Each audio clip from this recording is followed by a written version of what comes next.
Hi everyone, in this video I want to show you how to create the sequence formula in Excel. For example, we have the situation when we wrote the number 1, and in order to write the number 2 we just drag it down. And after that we write, for example, in this case it was followers and subscribers, but the question is that is not the dynamic way to do the things.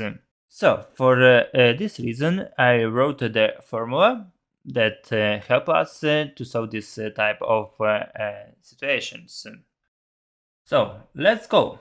We write equal, open the quotes, write the text, number 0, space, close the quotes, ampersand, then we take the function, in this case is sequence.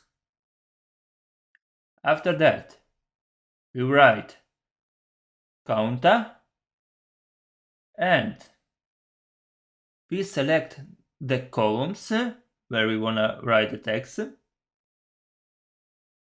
close the brackets 2 times and press enter.